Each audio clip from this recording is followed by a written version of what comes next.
Gênesis 41 versículo 16 ao 42 versículo 17. Respondeu-lhe José: Não está isso em mim, mas Deus dará resposta favorável a Faraó.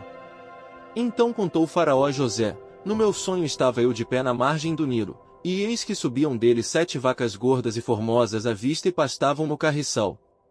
Após estas subiam outras vacas, fracas, muito feias à vista e magras, nunca vi outras assim disformes, em toda a terra do Egito. E as vacas magras e ruins comiam as primeiras 7 gordas, e depois de as terem engolido, não davam aparência de as terem devorado, pois o seu aspecto continuava ruim como no princípio. Então acordei. Depois vi, em meu sonho, que 7 espigas saíam da mesma haste, cheias e boas. Após elas nasceram 7 espigas secas, mirradas e crestadas do vento oriental. As 7 espigas mirradas devoravam as 7 espigas boas. Contei-o aos magos, mas ninguém houve que me interpretasse.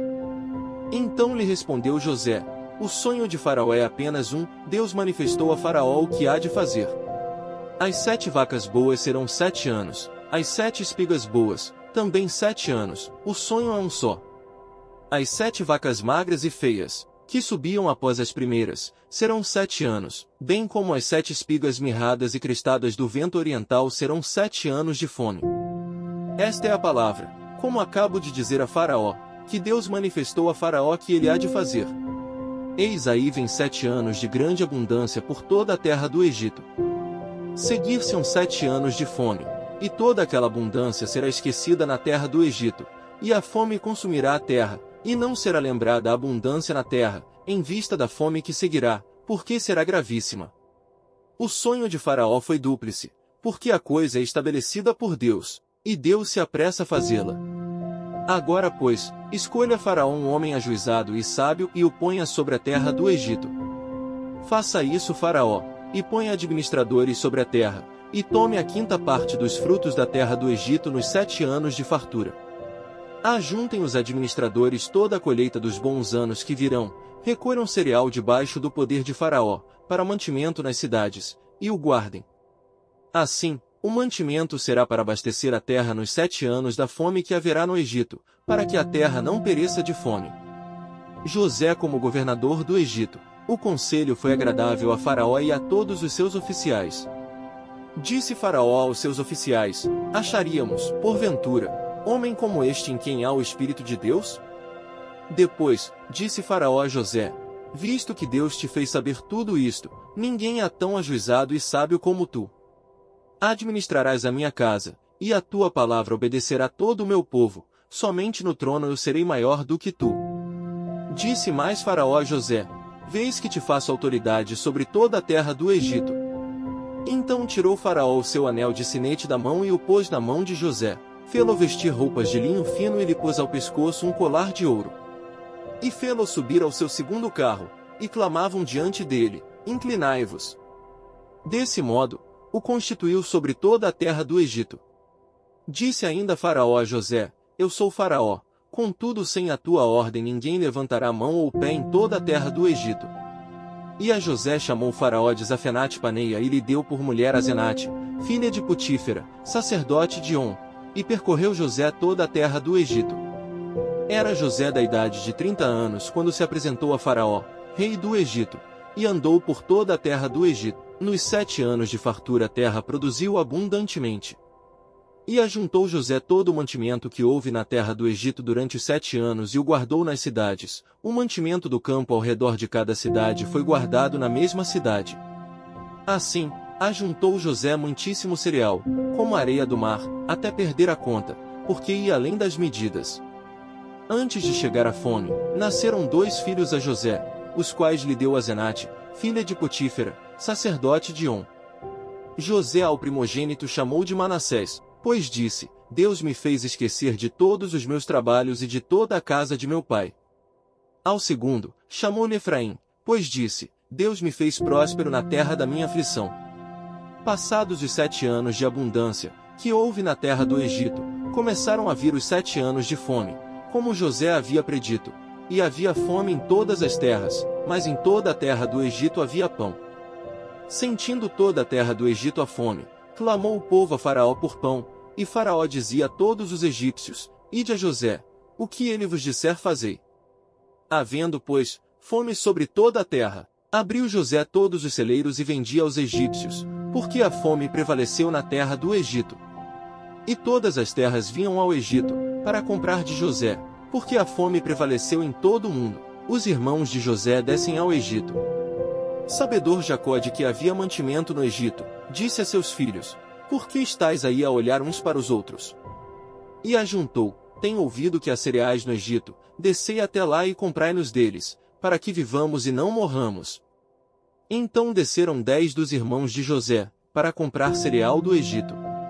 A Benjamim, porém, irmão de José, não enviou Jacó na companhia dos irmãos, porque dizia: Para que não lhe suceda, acaso, algum desastre. Entre os que iam, pois, para lá, foram também os filhos de Israel, porque havia fome na terra de Canaã. José era governador daquela terra, era ele quem vendia todos os povos da terra, e os irmãos de José vieram e se prostraram rosto em terra, perante ele. Vendo José a seus irmãos, reconheceu-os, porém não se deu a conhecer, e lhes falou asperamente, e lhes perguntou: De onde vindes? Responderam: Da terra de Canaã, para comprar mantimento. José reconheceu os irmãos, porém eles não o reconheceram. Então se lembrou José dos sonhos que tivera a respeito deles e lhes disse: Vós sois espiões e viestes para ver os pontos fracos da terra. Responderam-lhe: Não, senhor meu, mas vieram os teus servos para comprar mantimento. Somos todos filhos de um mesmo homem, somos homens honestos, os teus servos não são espiões. Ele, porém, lhes respondeu: Nada disso, pelo contrário, viestes para ver os pontos fracos da terra. Eles disseram: Nós, teus servos, somos 12 irmãos, filhos de um homem na terra de Canaã, o mais novo está hoje com nosso pai, outro já não existe. Então lhes falou José: É como já vos disse, sois espiões. Nisto sereis provados, pela vida de Faraó, daqui não saireis, sem que primeiro venha o vosso irmão mais novo, enviai um dentre vós, que traga vosso irmão. Vós ficareis detidos para que sejam provadas as vossas palavras, se há verdade no que dizeis, ou se não, pela vida de Faraó, sois espiões. E os meteu juntos em prisão 3 dias. Mateus 13 versículos 24 ao 46. A parábola do joio. Outra parábola lhes propôs dizendo: O reino dos céus é semelhante a um homem que semeou boa semente no seu campo, mas, enquanto os homens dormiam, veio o inimigo dele, semeou o joio no meio do trigo e retirou-se. E quando a erva cresceu e produziu fruto, apareceu também o joio. Então vindo os servos do dono da casa, lhe disseram: Senhor, não semeaste boa semente no teu campo? De onde vem, pois, o joio? Ele, porém, lhes respondeu: Um inimigo fez isso. Mas os servos lhe perguntaram: Queres que vamos e arranquemos o joio? Não, replicou ele, para que ao separar o joio, não arranqueis também com ele o trigo. Deixai-os crescer juntos até a colheita, e no tempo da colheita, direi aos ceifeiros: Ajuntai primeiro o joio, atai-o em feixes para ser queimado, mas o trigo, recolhei-o no meu celeiro.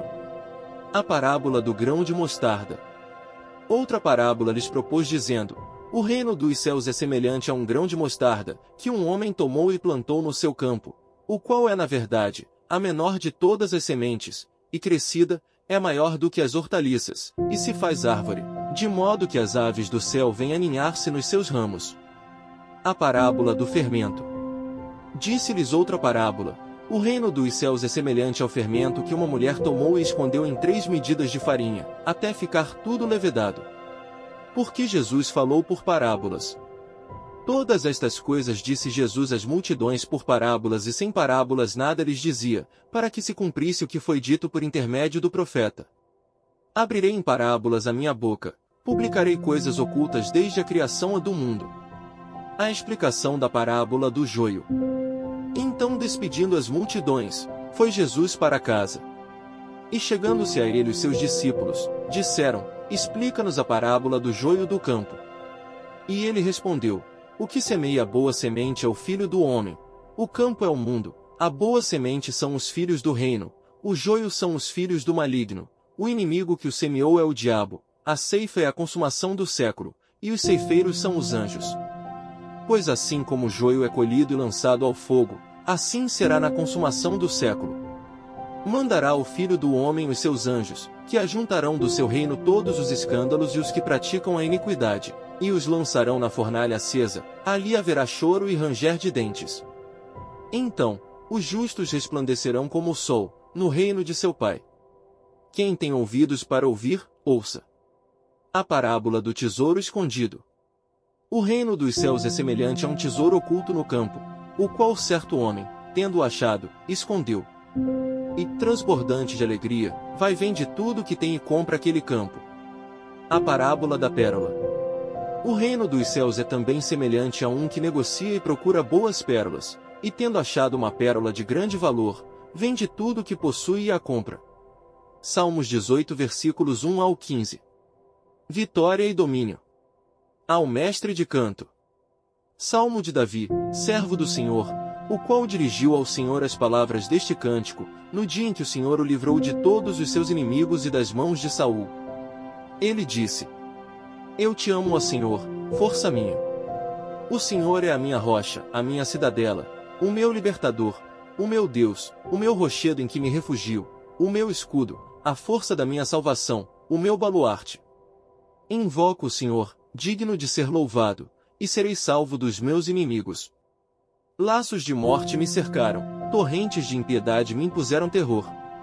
Cadeias infernais me cingiram, e tramas de morte me surpreenderam. Na minha angústia, invoquei o Senhor, gritei por socorro ao meu Deus. Ele do seu templo ouviu a minha voz, e o meu clamor lhe penetrou os ouvidos. Então a terra se abalou e tremeu, vacilaram também os fundamentos dos montes e se estremeceram, porque ele se indignou. Das suas narinas subiu fumaça, e fogo devorador da sua boca, dele saíram brasas ardentes. Baixou ele os céus, e desceu, e teve sob os pés densa escuridão. Cavalgava um querubim e voou, sim, levado velozmente nas asas do vento.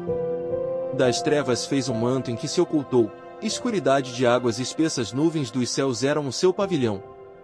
Do resplendor que diante dele havia, as densas nuvens se desfizeram em granizo e brasas chamejantes.